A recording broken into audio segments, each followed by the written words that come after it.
சொல்கிற மாதிரி சூடான பனிக்கட்டி இருக்க முடியுமா? அடிப்படையிலே முரணானது. அப்போ தரமான ஆங்கில வழி கல்வின்னு இருக்க முடியாது. அப்போ தரமான ஆங்கில வழி கல்வி உலகத்தில் எங்கேயுமே இருக்க முடியாதா? இருக்கும். இங்கிலாண்டில் தரமான ஆங்கில வழி கல்வி இருக்கும், அமெரிக்காவில் இருக்கலாம், கனடாவில் இருக்கலாம், நியூசிலாந்தில் இருக்கலாம், ஆஸ்திரேலியாவில் இருக்கலாம். எங்கெங்கெல்லாம் ஆங்கிலம் தாய்மொழி அங்கே இருக்கலாம். ஆனால் தரமான ஆங்கில வழி கல்வி என்பது ஜெர்மனியில் இருக்க முடியாது, சீனாவில் இருக்க முடியாது, ஜப்பான் இருக்க முடியாது. அதனால அவங்களாம் தாய்மொழியில் படிக்கிறாங்க. இதுதான் அடிப்படை. அப்போ இதெல்லாம் தாய்மொழியில் படிக்கிற நாட்கள். அங்கெல்லாம் இங்கிலீஷ்க்கு வந்து வேலையே கிடையாது. பயிற்று மொழி என்பது தாய்மொழி. ஒன்றுக்கு மேற்பட்ட மொழிகள் பேசுகின்ற பகுதியில் வட்டார மொழி தான் பயிற்று மொழியாக இருக்குமே ஒழிய அந்நிய மொழி பயிற்று மொழியாக இருப்பது உலகத்தில் எந்த நாட்டிலும் இல்லாத ஒரு வேடிக்கை தமிழ்நாட்டில் நடந்து கொண்டிருக்கின்றது. உலக அளவிலே ஏற்படுத்தப்பட்ட கல்விக் குழுக்களும் சரி, நம்முடைய நாட்டிலே சுதந்திரம் பெற்ற பிறகு ஏற்படுத்தப்பட்ட ஒவ்வொரு குழுவும் தாய்மொழி வழி கல்விதான் வேண்டும் என்பதை வற்புறுத்தி சொல்லியிருக்கிறது. அதை கூட அவங்க எப்படி சொல்றாங்கன்னா, முதல்ல குழந்தைங்க வட்டார மொழியில தான் கல்வி கற்கணும், அதுக்கப்புறம் தான் பொது மொழிக்கு போகணும் அப்படின்னு சொல்றாங்க. அதாவது பாத்தீங்கன்னா, கோயம்புத்தூர் பசங்க முதல்ல கோயம்புத்தூர் பாஷையில தான் தமிழை படிக்கணும், மதுரை பசங்க மதுரை பாஷையில தான் தமிழ் படிக்கணும், அதுக்கப்புறம் தான் கொஞ்சம் கொஞ்சமா போக போக தான் வந்து பொது தமிழுக்கு போகணும். நம்ம இங்க பாத்தீங்கன்னா வட்டார மொழியும் கிடையாது, தாய்மொழியும் கிடையாது, சம்பந்தமே இல்லாம ஆங்கிலத்துல கல்வியை கொடுத்துட்டு இருக்கோம். 1947 அமைக்கப்பட்ட சுதந்திர இந்தியாவின் முதல் கல்வி குழுவான தாராசந்த் குழு வலியுறுத்தியது தாய்மொழி வழி கல்வியை. 1948 டாக்டர் ராதாகிருஷ்ணன் தலைமையில் பல்கலைக்கழக கல்வியை ஆராய்வதற்காக ஒரு குழு அமைக்கப்பட்டது. உடனடியாக இந்தியாவில் உயர்கல்வி அனைத்தும் தாய்மொழியில் மாற்றப்படணும் என பரிந்துரை செய்தது. 1952 அமைக்கப்பட்ட ஏஎல் முதலியார் குழு பரிந்துரைத்ததும் தாய்மொழி வழி கல்வியை. 1964 அமைக்கப்பட்ட கொத்தாரி குழு, அந்த குழுல பாத்தீங்கன்னா பல வெளிநாட்டு கல்வியாளர்களும் இடம்பெற்றிருந்தார்கள். அந்த குழுவின் அறிக்கையும் அதன் அடிப்படையில் 1968 உருவாக்கப்பட்ட முதல் கல்விக் கொள்கையும் வலியுறுத்தியது தாய்மொழி வழி கல்வியை. 1986 ஏற்படுத்தப்பட்ட புதிய கல்விக் கொள்கையும் அதன் பின்பு அமைக்கப்பட்ட ராமமூர்த்தி குழுவும் வலியுறுத்தியது தாய்மொழி வழி கல்வியை. இப்பொழுது அடிக்கடி என்ன நம்ம அரசு சொல்கிறது, மக்கள் ஆங்கில வழி கல்வி தான் வேண்டும் என்கிறார்கள், ஆகவே அதை கொடுக்கிறோம் என்று சொல்கிறார்கள். அதற்கு ராமமூர்த்தி அவர்கள் சொன்ன பதில், அரசனுடைய கடமை மக்களுக்கு எது நல்லதோ அதை எடுத்து சொல்ல வேண்டும். ஆகவே மக்களுக்கு நல்லதான தாய்மொழி வழி கல்வியை வற்புறுத்துவதும் அவர்களை அதை ஏற்றுக்கொள்ள செய்வதும் அரசனுடைய கடமை என்று சொல்கிறது. 1993 பேராசிரியர் எஷ்பால் தலைமையில் ஒரு குழு அமைக்கப்படுகிறது. அந்த கமிஷனுக்கே ஒரு அழகான பேரு, சுமையில்லா கல்வி. அப்ப குழந்தைக்கு சுமையில்லா கல்வியை கொடுக்கணும்னா எப்படி கொடுக்கணும்னா தாய்மொழி வழியை தான் கொடுக்கணும் அப்படின்னு அவர் பரிந்துரை கொடுக்கிறார். 2005 உருவாக்கப்பட்ட தேசிய கல்வி திட்டத்திலும் அதை ஒட்டி 2009 அமைக்கப்பட்ட கல்வி உரிமை சட்டத்திலும் வலியுறுத்தப்பட்டுள்ளதும் தாய்மொழி வழி கல்வியை. அனைத்து கல்வி குழுக்களும் தாய்மொழி வழி கல்வியை வலியுறுத்தும் போது, ஆனா அரசாங்கங்கள் ஏன் அதை எடுத்துட்டு வர மறுக்கிறாங்க அப்படிங்கிறது தான் இங்க இருக்க முக்கியமான கேள்வி. அப்போ பிஇ எம்பிபிஎஸ்லாம் தாய்மொழியிலே படிக்கலாமா? அதுக்கெல்லாம் இங்கிலீஷ் தேவையில்லையா? மருத்துவம், பொறியியல், அறிவியல் எந்த பாடங்களையும் உலகத்தில் எந்த மொழியில் வேணாலும் கற்றுக் கொடுக்கவும் முடியும், படிக்கவும் முடியும். ஜெர்மனில் ஜெர்மன் மொழி தான் கல்வி மொழி, பிரான்ஸில் பிரெஞ்சு தான் கல்வி மொழி, சீனத்தில் சீனம்தான். இன்று சீனா உலகின் திசை காட்டி கருவியாக மாறிக்கொண்டிருக்கிறது.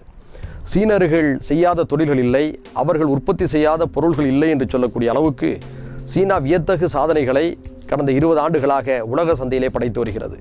அந்த சீன மாணவர்கள் தங்களுடைய மேண்டரின் என்று சொல்லக்கூடிய தாய்மொழியில் தான் கல்வி கற்கிறார்கள்.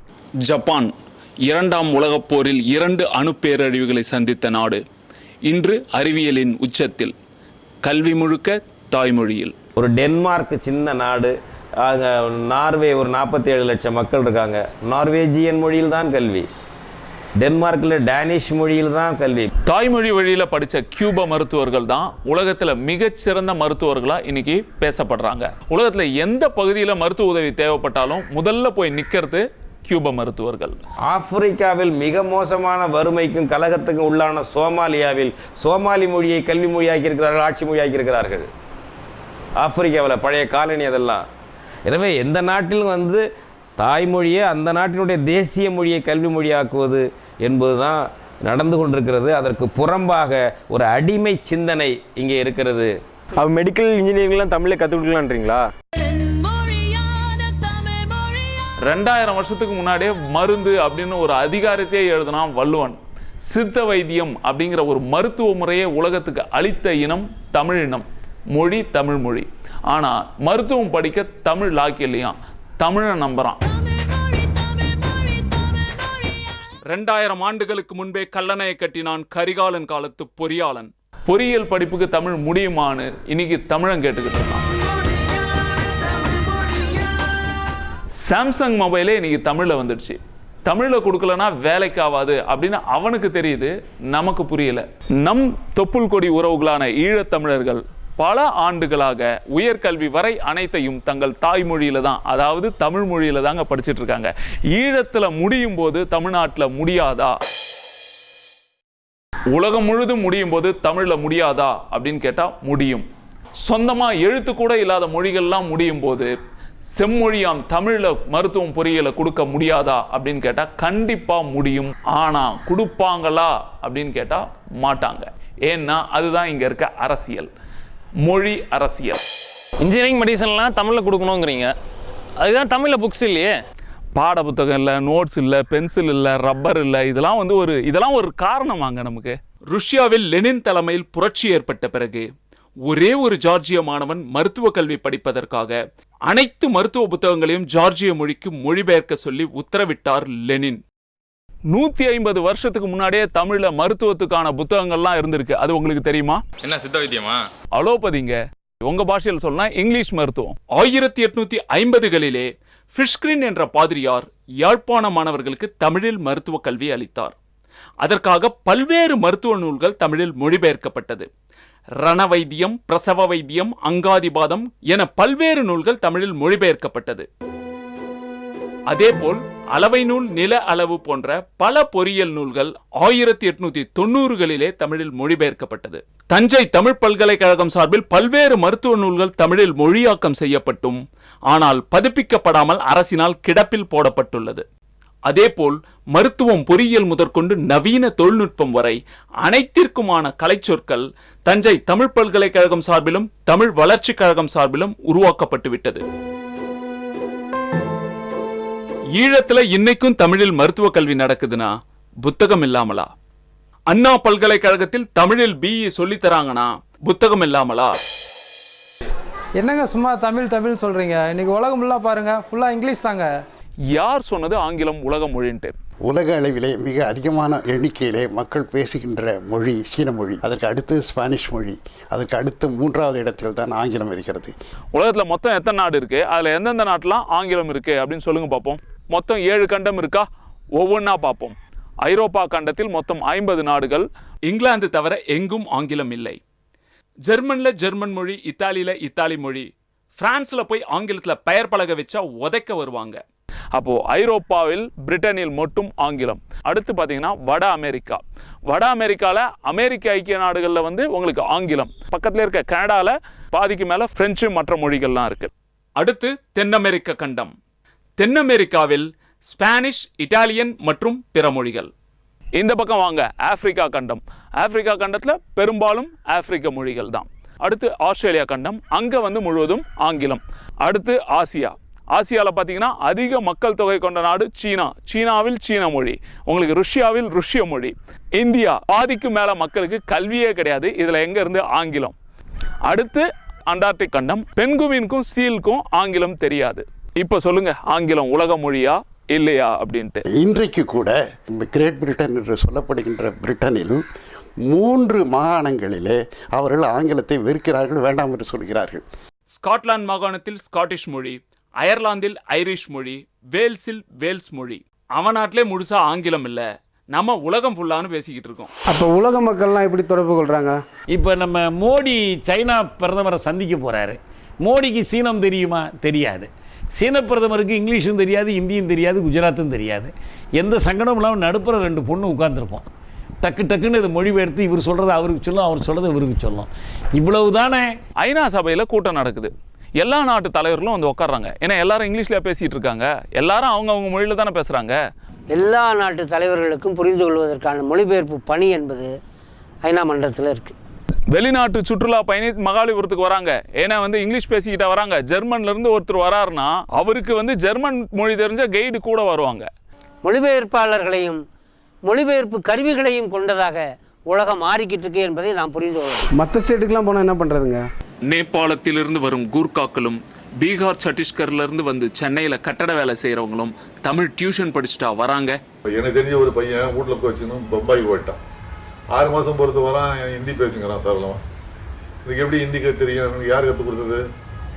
அவன் வீட்டை விட்டு கோச்சின்னு முறிக்கன்னு போகிறான். போகிற இடத்துல 2 நாளைக்கு கையில் இருக்கிற காசு செலவு பண்ணிடுறான். நான் 3 நாள் வயிறு காயுது, ஏதோ ஜாட மாடை காட்டி கட்டி ஏதோ தன்னுடைய தேவையில் போகிறான். உருண்டு பிறண்டு முள்ளு கட்டி அவன் என்ன பண்ணுறான்? அவன் மொழியை தானே கற்றுக்கிறான்.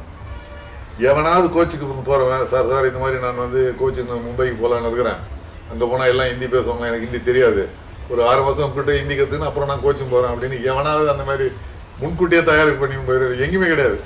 வணிக ரீதியாக போகிறவர்கள், பிழைப்பு தேடி போகிறவர்கள், வேலை தேடி போகிறவர்கள் எங்கே போகிறாங்களோ அந்த மொழியை கற்றுக்கிறாங்க. இப்படி ஒவ்வொருவருக்கும் தேவைப்படும் தொடர்மொழி வெவ்வேறாக இருக்கும்போது எல்லாருக்கும் பொதுவான ஒரு தொடர்மொழி வலியுறுத்த வேண்டிய தேவை என்ன இருக்கு? படிக்காத பாமர மக்களாலே மொழி தெரியாத ஒரு மாநிலத்துக்கு வந்து 2 மாதத்தில் அந்த மாநில மொழியை கற்றுக்க முடியும்னா படித்தவனால ஏன் முடியாது? ஆங்கிலம் தான் அறிவியல் மொழின்னு சொல்கிறாங்களே. பிரெஞ்சு மொழி என்ன, அது என்ன வெறும் பொழுதுபோக்கு மொழியா? சீன மொழி மூட நம்பிக்கை மொழியா? ஜப்பானின் இவ்வளவு கண்டுபிடிப்புகள் இவ்வளவு முன்னேற்றம் இருக்கிறதில்ல, அதெல்லாம் என்ன அறியாமை மொழியா? அதெல்லாம் ஒட்டுமொத்த விஞ்ஞான கண்டுபிடிப்புகளில் 90 விழுக்காடுகளுக்கு மேல் ஆங்கிலத்தை தாய்மொழியாக பெறாதவர்கள், ஆங்கில வழியில் படிக்காதவர்கள் இவர்கள் மட்டுமே நிகழ்த்தியிருக்கிறார்கள். அரிஸ்டாட்டிலும் கோப்பர்னிக்கஸும் கலீலியோவும் ஆங்கிலேயர்கள் அல்ல, ஐன்ஸ்டீன் ஆங்கிலேயர் அல்ல. இப்படி பல துறைகளில் பலரும் அறிவியல் கண்டுபிடிப்புகளை செய்திருக்கிறார்கள். எனவே உலகில் மக்கள் மொழிகள் யாவுமே அறிவியல் மொழிகள் தான். ஆங்கில அறிவியல் மொழியா இல்லையான்னு சொல்லி பார்ப்போம்.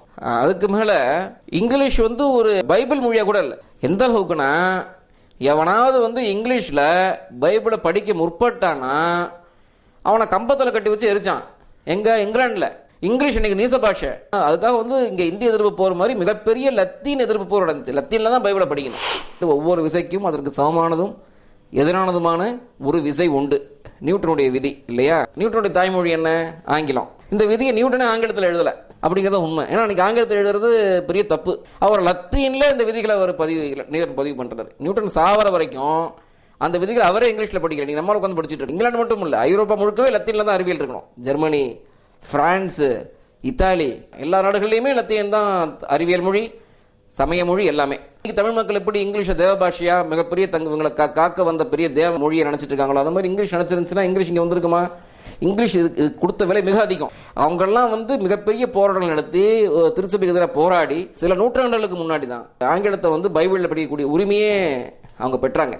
அப்போ வந்து இந்த மாற்றங்கள் பெற்ற பிறகு இங்கிலாந்து என்னாச்சு? இங்கே மட்டும் இல்லை, ஜெர்மனி, பிரான்ஸ், இத்தாலி, செகோஸ்லாவாக்கியா ஒவ்வொரு நாடும் தாய்மொழியில் பைபிளை படிக்கிற, அடுத்த கட்டமாக தொடர்ந்து கல்வி அவங்கள் தாய்மொழியில் படிக்கிற, ஆங்கிலம் உட்பட படிக்கிற உரிமைகளை பெற்றதும் அங்கே பார்த்தீங்கன்னா பாட்டாளி வீட்டு பிள்ளைங்கள்ல மிகப்பெரிய விஞ்ஞானிகள் வர ஆரம்பிச்சிட்டாங்க. கல்வி வந்து ஜனநாயகப்பட்டுச்சு. கடைசி குடிசை வரைக்கும் கல்வி போச்சு. ஏன்?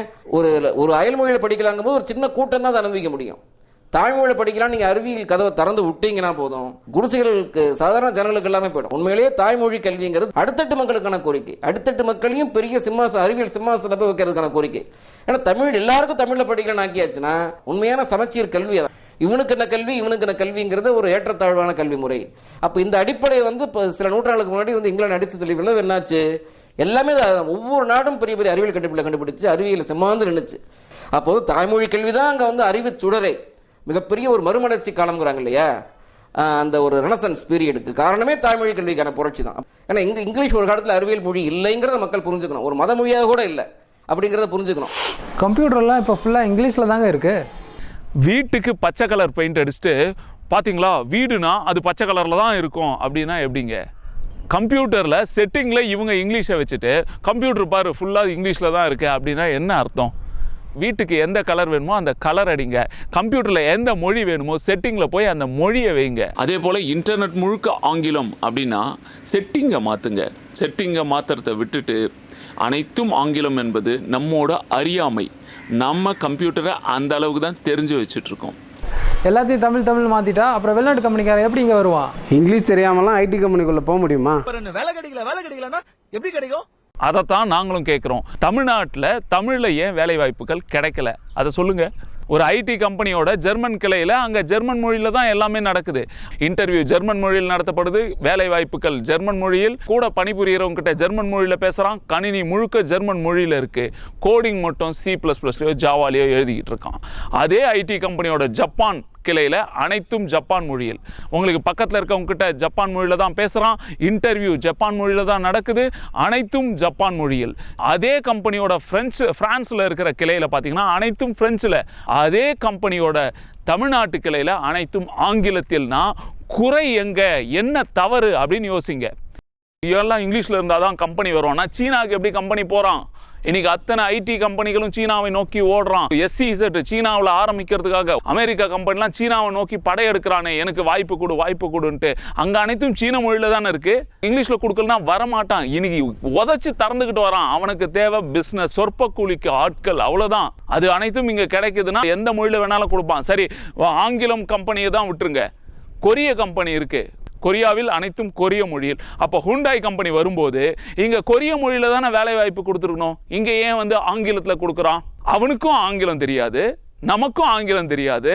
ஒன்று கொரிய மொழியில் வேலை வாய்ப்பு கொடுத்துருக்கணும், இல்லை தமிழில் வேலை வாய்ப்பு இருந்திருக்கணும். ரெண்டுக்கும் சம்மந்தம் இல்லாமல் கொரிய கம்பெனிகளிலும் ஆங்கில மொழி, சீன கம்பெனிகளிலும் இங்கே ஆங்கில மொழி வேலை வாய்ப்பில் கேட்கப்படுதுன்னா அதற்கு முக்கிய காரணம் இந்தியும் ஆங்கிலமும் இந்தியாவின் ஆட்சி மொழியாக இருப்பதுதான்.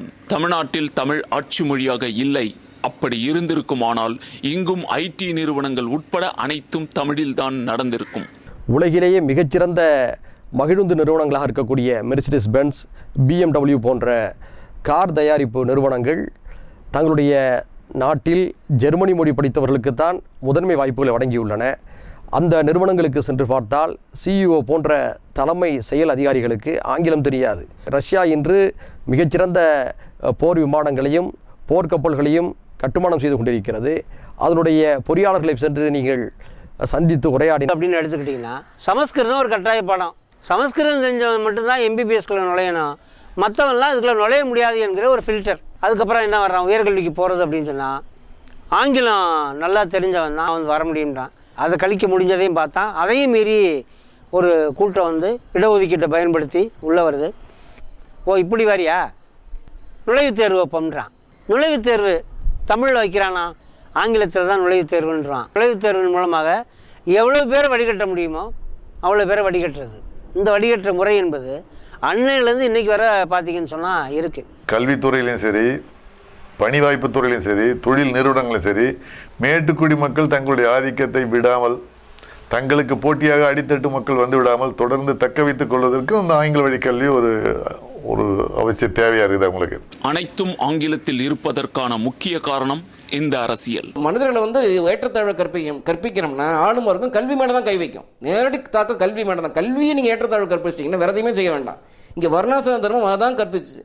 இங்கே நீங்கள் பத்மா சேஷாதிரிலேருந்து மிகப்பெரிய DVS ஸ்கூல், மில்லேனியம் ஸ்கூல்லேருந்து கடைசியாக இருக்கிற மாநகராட்சி பள்ளி வரைக்கும் ஒரு கோடு போடுங்க, ஒரு கிராஃப் வரைங்க. அந்த கிராஃப் வர்ணாசிரம கிராஃபாக இருக்கும். அங்கே நீங்கள் மேல்தட்டு DVS ஸ்கூலில் நீங்கள் ஒரு தலித்து வீட்டு பிள்ளையும் பார்க்க முடியாது. இந்த மாநகராட்சி வீட்டு பள்ளியில் ஒரு மேல்ஜாதி வீட்டு பிள்ளையும் பார்க்க முடியாது. வர்ணாசிரம கோடு நீளம். அப்போ அது வர்ணாசிரம கல்வி முறை தான் ஆங்கில வழி கல்வி என்பது. சமூக அநீதி கல்வி, சாதியத்தை, பார்ப்பனியத்தை, வர்ணாசிரம தர்மத்தை, இந்துத்துவத்தை வளர்க்கக்கூடிய ஒரு கல்வி முறை தான் ஆங்கில வழி கல்வி. அதெல்லாம் தரமற்ற கல்வின்னு சொல்கிறேன். இந்திய அரசின் மொழி அரசியல், பல்வேறு மொழி பேசும் தேசிய இனங்களை கொண்ட இந்திய துணைக்கண்டத்தில் இருக்கிற அத்தனை மொழியும் அழிச்சிட்டு ஒரு இந்தியாவை உருவாக்க துடிக்கும் அந்த அரசியல். நம்ம மொழிகள்லாம் முடியுமான்னு நம்மளையே கேள்வி கேட்க வைத்த அரசியல். நம்ம மொழியிலெல்லாம் முடியாதுன்னு நம்மளையே நம்ப வைத்த அரசியல். இந்திய நேரடியாக கொண்டு வந்தால் இவன் எதிர்க்கிறான், அடித்து துரத்துறான். அப்போது என்ன பண்ணுறதுன்னா, முதல்ல இவன் மொழி அழிப்போம். இவன் மொழியை எப்படி அழிக்கிறதுனா அதுக்கு தான் ஆங்கிலம். ஆங்கிலத்தை வச்சு தமிழ், தெலுங்கு, மலையாளம், கன்னடம் அனைத்தையும் அழிச்சிட்டா நாளைக்கு ஒரே சட்டத்தின் மூலிமா ஆங்கிலத்தை அருமையாக தூக்கி வெளியே போட்டுட்டு இந்தியாவை உருவாக்கலாம். கல்வி முதல் வேலை வாய்ப்பு வரை அனைத்தும் ஆங்கிலத்தில் இருப்பதற்கான முக்கிய காரணம் இந்த அரசியல். நீங்கள் மருத்துவ கல்வியை பற்றி தீர்மானிக்கிறது யார்? மருத்துவக் கல்லூரி தொடங்குவதோ நடத்துவதோ, அங்கே என்ன மாதிரி பாடத்திட்டத்தை வைப்பதோ, எந்த மொழியில் படிப்பதோ என்பதையெல்லாம் அகில இந்திய மருத்துவ கவுன்சில் அதுதான் முடிவு பண்ணணும். அதே மாதிரி அகில இந்திய பொறியியல் கவுன்சில், பொறியியல் சார்ந்த விஷயங்களுக்கு. இந்த மாதிரி அனைத்து அதிகாரமும் டெல்லியில் இருந்துன்னு சொன்னாக்கா தமிழ்நாட்டில் எந்த வளர்ச்சியுமே சுயமாக வளர்வதற்கான வாய்ப்பு இல்லாமல் போயிடும். இது உலகத்தில் வேறு எந்த நாடுகளும் இல்லாத ஒரு கொடுமை. அது உங்களுக்கு பொறியியலும் மருத்துவம் தமிழில் வந்துடுச்சுன்னா உன் மொழியை அழிக்க முடியாது. அப்போ எல்லாத்தையும் ஆங்கிலத்தில் வச்சுக்கிட்டு இருந்தாதான் கொஞ்சம் கொஞ்சமாக நம்ம ஆங்கிலத்தை நோக்கி நகர்வோம், நம்ம மொழி அழிக்கப்படும். மத்திய அரசின் தேர்வுகள் எல்லாம் இந்தியில் இருக்கிறது, அல்லது கேள்வித்தாள் அல்லது ஆங்கிலத்தில் இருக்கிறது, அது தமிழில் இருப்பதில்லை. கேள்வித்தாள் தமிழில் இல்லாதனால் தமிழகத்தில் கிட்டத்தட்ட 80 விழுக்காடு மாணவர்கள் அந்த தேர்வை எழுதுகிற வாய்ப்பை இழந்து விடுகிறார்கள். தமிழில் படிக்கிறவனுக்கும் தெலுங்கு மலையாளத்தில் படிக்கிறவனுக்கும் எதுக்கு ஐஐடி என்பதே இந்திய அரசின் கொள்கை. இன்ஜினியரிங் சீட்டு கிடைச்ச பையனை இங்கிலீஷ் தெரியலன்னு தற்கொலை பண்ண வச்சிருக்குன்னா இது எவ்வளவு அயோக்கியத்தனமான அரசியல், தனியார் வியாபார கொள்ளை அரசியல். 1978 தமிழ்நாட்டில் இருந்த மொத்த மெட்ரிக் பள்ளிகள் வெறும் 34 தாங்க. இன்னைக்கு ஆயிரக்கணக்கான பள்ளிகள், மெட்ரிக் பள்ளிகள் இப்படி உருவாகி இருக்குன்னா அதுக்கப்புறம் உருவானது தான். 80கள் காலகட்டம் வரைக்கும் பார்த்தீங்கன்னா தமிழ்நாட்டில் இருக்க அனைத்து மக்களோட பசங்களும் அரசு பள்ளியில் தான் படித்தாங்க. அப்போ அரசு பள்ளிகள் மிக தரமாக தான் இருந்தது. ஆரம்பத்தில் இந்த தனியார் பள்ளிகள் நோக்கி மக்கள் போலங்க. இலவசமாக கொடுக்குற படிப்பை விட்டுட்டு தனியாருக்கு வரணும் அப்படின்னா ஏதோ ஒரு விஷயம் இருக்கணும். அதுதான் அவர்களுக்கு ஆங்கிலம். பொருள் விற்கல என்ன பண்ணுறான், விளம்பரம் பண்ணுறான். அம்மாவை மம்மியாக்கி, அப்பாவை டேடியாக்கி, ஆத்தாளை கெட்ட வார்த்தையாக்கி மக்கள் கிட்ட ஆங்கில மோகத்தை விதைக்கிறான், பணத்தை அறுவடை பண்ணுறான். நம்ம என் பிள்ளை என்ன அருமையாக இங்கிலீஷ் பேசுது, டேடி சொல்லுது, மம்மி சொல்லுது, ரைம்ஸ் சொல்லுதுன்னு பெருமை பேச ஆரம்பித்தோம். இன்னொரு பக்கம் ரெயின் கோவேவும் பாபா பிளாக் ஷிப்பும் தெரிலனா டாக்டர் ஆக முடியாது. நம்ம பயந்துட்டோம். ஏன்? மருத்துவம் பொறியியல் எல்லாம் ஆங்கிலத்தில் இருக்கிறதுனால நம்பிட்டோம். தனியாரை நோக்கி ஓட ஆரம்பிச்சோம்.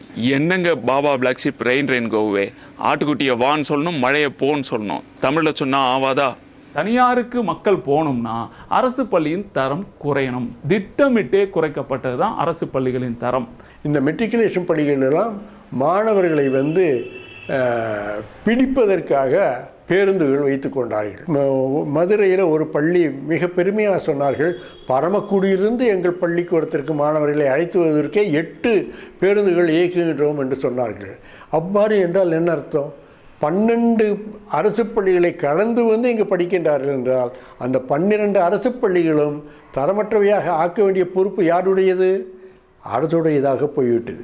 ஆக மெட்ரிகுலேஷன் பள்ளிகள் வாழ வேண்டும் என்றால் தங்கள் பள்ளிகள் அழிய வேண்டும் என்ற நிலையில் இதற்கு அரசும் அரசு அதிகாரிகளும் முழுமையான ஒத்துழைப்பு கொடுத்ததினால அரசு பள்ளிகள் எல்லாம் சீரழிந்து விட்டன. காட் ஒப்பந்தம் 1990களில் இந்திய அரசு காட் ஒப்பந்தத்தில் கையெழுத்து போடுறாங்க. என்னன்னு கையெழுத்து போடுறாங்க? இங்கே இருக்க கல்வி முழுக்க வியாபாரம், மருத்துவம் முழுக்க வியாபாரம், தண்ணியை கூட விற்கிறோம் அப்படின்ட்டு கையெழுத்து போட்டு வந்தான். எப்போ? 90களில். அதுக்கு பேர் தான் நம்ம இங்கே பெருமையாக பேசிக்கிட்டோம், உலகமயமாக்கல், தனியார் மயமாக்கல். அப்போ தான் வளர்ச்சி ஏற்படும். தண்ணின்ற ஒரு விஷயத்தை எடுத்துப்போம். 1990 நம்ம யாருன்னா யோசிச்சிருப்போமா தண்ணியை விற்பாங்க அப்படின்ட்டு? அப்போ 90களில் கையெழுத்து போட்ட உடனே அரசு இங்கே தண்ணி எல்லாத்தையும் விற்க போகிறேன் நாளையிலேருந்து அப்படின்னு சொல்லியிருந்தா கட்டை எடுத்து உதைக்க போயிருப்போம். அப்போ என்ன பண்ணுறாங்க? தண்ணியை எப்படி விற்கிறது ரூம் போட்டு யோசிக்கிறாங்க. அரசு கொடுக்குற தண்ணியோட தரத்தை ஒரு பக்கம் குறைக்கணும், இன்னொரு பக்கம் தண்ணியை வியாபாரத்துக்கு வைக்கணும், காசு கொடுத்து வாங்கிறது தான் தரமானது அப்படின்னு ஒரு கருத்தை உருவாக்கணும். இந்த 3 விஷயத்தையும் ரொம்ப சிறப்பாக செஞ்சாங்க. இன்னைக்கு பாலாத்து கரையில் உட்காந்துக்கிட்டு இருக்க கிராமத்தில் கேன் வாட்டர் வாங்கி நம்ம குடிச்சிட்டு இருக்கோம். அப்படின்னா தண்ணி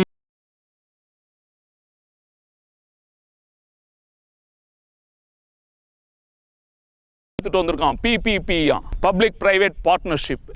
அரசு பள்ளியை கட்டி கொடுமா, தனியார் அதில் வியாபாரம் பண்ணுவானா? என்ன கதை இது? இந்த 3 அரசியலை வெற்றிகரமாக அவன் செயல்படுத்துறதுக்காக நம்மக்கிட்ட எவ்வளவு மாயைகளை உருவாக்கி வச்சிருக்காங்க யோசிச்சு பாருங்க. அரசு நடத்துறதெல்லாம் தரம் இல்லாமல் இருக்கும் அப்படின்னா ஐஐடி யார் நடத்துகிறா, IIM யார் நடத்துகிறா, இந்தியாவோட மிக உயர்ந்த மருத்துவமனையான எய்ம்ஸ் மருத்துவமனை அரசோடது தானே, அண்ணா பல்கலைக்கழகம் அரசோடது தானே, அரசு மருத்துவக் கல்லூரிகளில் இடம் கிடைக்கிறதுக்காக எவ்வளோ போட்டி நடக்குது. அப்போ அரசு பள்ளிக்கூடங்கள் மட்டும் தரம் இல்லாமல் இருக்குன்னா அதுக்கு என்ன காரணம்? நம்ம அரசுக்கு எதுக்கு வரி கட்டுறோம்? சோப்பு, சீப்பு, ஷாம்பு என நம்ம வாங்குற ஒவ்வொரு பொருளுக்கும் அரசுக்கு வரி கட்டுறோமே, எதுக்கு கட்டுறோம்? நம்ம கட்டுற ஒவ்வொரு ரூபாய் வரியிலையும் 3 பைசா நம்ம பசங்க படிப்புக்காக கொடுத்துட்டு இருக்கோம், 3 பைசா நம்ம பசங்க மருத்துவத்துக்காக கொடுத்துட்டு இருக்கோம். அது மட்டும் இல்லை, எஜுகேஷன் டேக்ஸ்ன்னு தனியாக வேற நம்ம கிட்ட வசூல் பண்ணுறான். எடுத்து பாருங்க, உங்க சொத்து வரி கட்டினதே எடுத்து பாருங்க, இல்லை உங்க மொபைல் பில்லை எடுத்து பாருங்க. நம்ம காசு கொடுத்து கல்வியை வாங்கணும், காசு கொடுத்து மருத்துவத்தை விலை. உங்களுக்கு அரசு பள்ளியில் எந்த விதமான கட்டணமும் கிடையாது, இலவச கல்வி. அது மட்டும் இல்லை, சீருடைகளாக இருக்கட்டும், நோட்டு புத்தகங்களாக இருக்கும், பாட புத்தகங்களாக இருக்கட்டும், பேனா பென்சிலேருந்து கணினி, மடிக்கணினி வரை அனைத்தையும் அரசு இலவசமாக கொடுத்துட்ருக்கு. ஆனால் இவை அனைத்துக்கும் டபுள் மடங்கு ரேட்டை போட்டு தனியார் விற்றுக்கிட்டு இருக்கான். அப்போ யோசிச்சு பாருங்க எது தரமானது அப்படின்ட்டு. இப்படி அரசு பள்ளிக்கும் தனியார் பள்ளிக்குமான ஒப்பீடை நம்ம செய்ய போனோம்னா இந்த பட்டியல் மிக நீண்டு போயிட்டே இருக்கும். ஒட்டுமொத்தத்தில் ஒரு தரமான கல்வி கிடைக்கும் இடம் அரசு பள்ளிகள். தரம் குறைக்கப்பட்டிருக்கலாம், ஆனால் அதை உயர்த்துவதற்கான போராட்டம் நடத்துவது நமது கடமை, உரிமை. அரசு பள்ளியில் சேர்ப்பதால் மட்டும் இந்திய எதிர்ப்பு போராட்டங்க. சுதந்திர போராட்டமா? தமிழ்நாட்டிலங்க 500க்கும் மேற்பட்ட மாணவர்கள், இளைஞர்கள் சுட்டுக் கொல்லப்பட்டாங்களே. Sorry, I don't know. தமிழ்நாட்டில் இல்லைங்க, ஜாலியன் வாலாபாக் பஞ்சாப்ல. அட, தமிழ்நாட்டிலங்க 1965. தமிழ்நாட்டிலையா? சிங்கள கடற்படையா? இல்ல, தமிழக போலீஸாலையும் இந்திய ராணுவத்தாலையும். நம்ம வரலாறுங்க. வரலாறா? அது தெரியுமே. வெள்ளைக்கார அடிமை பார்த்தனா காந்தி சுதந்திரம் வாங்கி கொடுத்தாரு. ஆனால் இந்த மேட்ரு படிச்சது இல்லையே. இது என்ன மேட்ருப்பா? அது வேற படம்.